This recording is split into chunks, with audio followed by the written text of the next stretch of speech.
Welcome to our channel. Today we how to authorize Proton VPN. Begin by visiting the official Proton VPN website.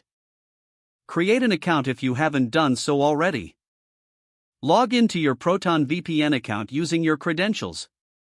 Navigate to the settings or account section within your dashboard. Look for the security settings option.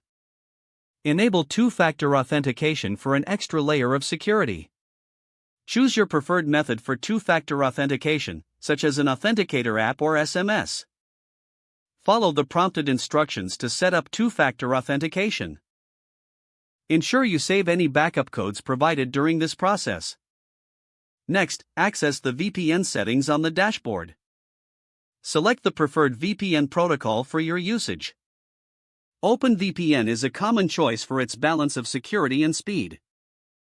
Consider enabling the kill switch feature to protect your data in case of disconnection. Scroll to the tunneling options and toggle on split tunneling if needed.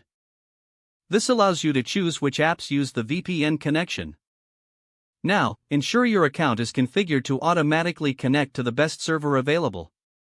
Check for additional features such as the ad blocker or malware protection.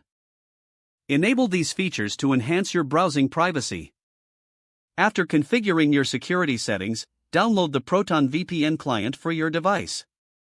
Install the client by following the on-screen instructions. Once installed, launch the Proton VPN application. Log in with your account credentials again. Select a server based in the US for optimized access to US networks. Connection should begin, after which you will see a message confirming that you are connected. Test your connection using an IP checking service to confirm your VPN is active. Adjust any additional settings in the app to fit your privacy needs. Regularly review and update your security settings to stay protected. By following these steps, you will ensure your Proton VPN account is secure and your privacy is upheld on US networks. Don't forget to like this video and subscribe to our channel for more step-by-step tech guides.